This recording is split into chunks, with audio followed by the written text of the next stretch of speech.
ಸಂಭೋಗದಲ್ಲಿ ಹಲವಾರು ವಿಧಾನಗಳಿವೆ ಅನ್ನೋದು ನಿಮಗೆ ತಿಳಿದಿರಬಹುದು.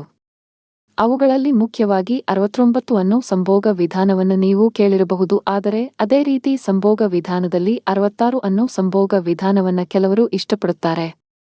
ಹಾಗಾದರೆ ಏನಿದು ಈ ಪೊಸಿಷನ್? ಇದರ ಬಗ್ಗೆ ಇವತ್ತಿನ ಈ ವಿಡಿಯೋದಲ್ಲಿ ಸಂಪೂರ್ಣ ಮಾಹಿತಿ ತಿಳಿದುಕೊಳ್ಳೋಣ. ವಿಡಿಯೋನ ಕೊನೆವರೆಗೂ ನೋಡಿ.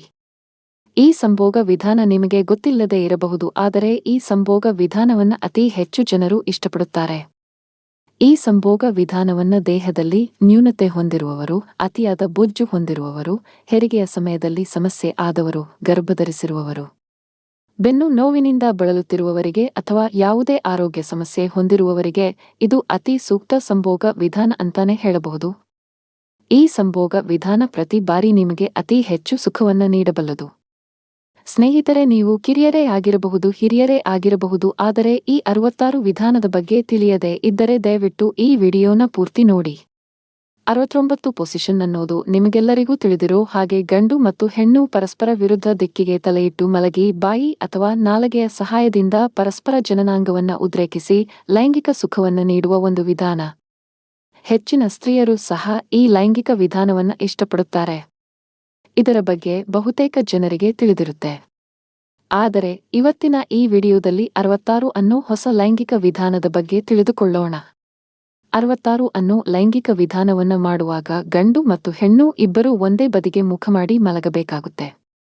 ಈ ವಿಧಾನದಲ್ಲಿ ಸಂಭೋಗ ಮಾಡುವಾಗ ಗಂಡಿನ ಜನನಾಂಗ ಹೆಣ್ಣಿನ ಪೃಷ್ಠ ಅಥವಾ ಹಿಂಭಾಗ ಟಚ್ ಆಗಿರುತ್ತೆ. ಇದು ಮುಖ್ಯವಾಗಿ ಹೆಣ್ಣು ಗರ್ಭ ಧರಿಸಿರುವಾಗ ಉತ್ತಮ ಮತ್ತು ಸುರಕ್ಷಿತ ಸಂಭೋಗ ಸುಖ ಪಡೆಯಲು ಸಹಕರಿಸುತ್ತದೆ. ಈ ರೀತಿ ಸಂಭೋಗ ಮಾಡುವಾಗ ಗಂಡಿನ ಜನನಾಂಗ ಹೆಣ್ಣಿನ ಪೃಷ್ಠಭಾಗವನ್ನ ಚೆನ್ನಾಗಿ ಅದುಮುತ್ತಿರುತ್ತದೆ. ಇದು ಹೆಣ್ಣಿನಲ್ಲಿ ಉದ್ರೇಕವನ್ನ ಹೆಚ್ಚಿಸುತ್ತೆ. ಅದಾಗಲೇ ಹಿಂದಿನ ವಿಡಿಯೋದಲ್ಲಿ ಹೇಳಿರುವಂತೆ ಹೆಣ್ಣಿನ ದೇಹದ ಪ್ರತಿಯೊಂದು ಭಾಗ ಲೈಂಗಿಕ ಉದ್ರೇಕವನ್ನ ನೀಡುವುದರಿಂದ ಈ ಸಂಭೋಗ ವಿಧಾನದಲ್ಲಿ ಹೆಣ್ಣು ಲೈಂಗಿಕ ಸುಖವನ್ನ ಪಡೆಯುತ್ತಾಳೆ. ಈ ರೀತಿ ಸಂಭೋಗವನ್ನ ಗಂಡು ಮತ್ತು ಹೆಣ್ಣು ಅಂದ್ರೆ ಸೈಡ್ ಕಪಲ್ ಅಂತ ಏನು ಕರೀತೀವೋ ಅವರು ಮಾತ್ರವಲ್ಲದೆ ಸಲಿಂಗಕಾಮಿಗಳು ಸಹ ಇಷ್ಟಪಡುತ್ತಾರೆ. ಈ ಸಂಭೋಗ ವಿಧಾನದಲ್ಲಿ ಸಂಭೋಗ ಮಾಡುವುದರಿಂದ ಲೈಂಗಿಕ ಸುಖವನ್ನ ಬೇರೆ ಹಂತಕ್ಕೆ ತೆಗೆದುಕೊಂಡು ಹೋಗಬಹುದು. ಈ ಪೊಸಿಷನ್ನಲ್ಲಿ ಇಬ್ಬರೂ ಸಹ ಸುಖವನ್ನ ಪಡೆಯಬಹುದು. ಈ ಪೊಸಿಷನ್ನಲ್ಲಿ ಹಿಂಭಾಗದಿಂದ ಸಂಭೋಗ ಕ್ರಿಯೆಯನ್ನ ನಡೆಸಬಹುದು. ಇದು ಹೆಣ್ಣಿಗೆ ಅತಿ ಹೆಚ್ಚು ಸುಖವನ್ನ ನೀಡುವ ಸಂಭೋಗ ವಿಧಾನಗಳಲ್ಲಿ ಒಂದು.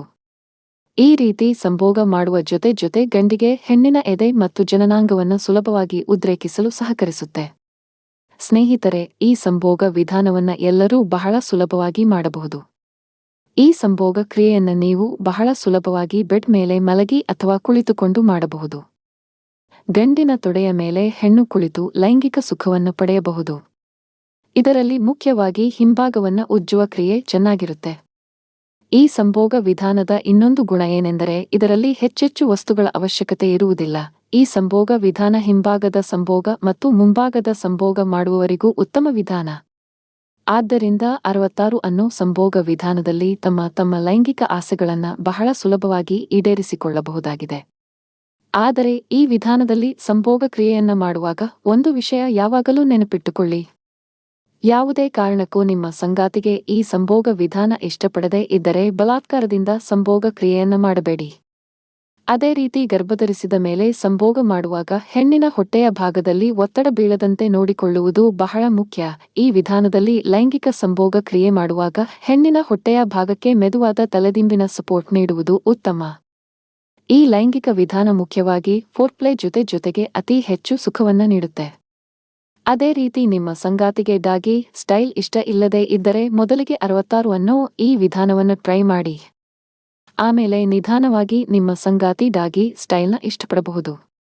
ಇನ್ನಷ್ಟು ಇದೇ ರೀತಿಯ ವಿಡಿಯೋಗಳಿಗಾಗಿ ಚಾನೆಲ್ನ ಸಬ್ಸ್ಕ್ರೈಬ್ ಮಾಡಿ. ಇನ್ನೊಂದು ಇಂಟ್ರೆಸ್ಟಿಂಗ್ ಮಾಹಿತಿಯೊಂದಿಗೆ ಮುಂದಿನ ವಿಡಿಯೋದಲ್ಲಿ ಮತ್ತೆ ಸಿಗ್ತೀನಿ. ಧನ್ಯವಾದಗಳು.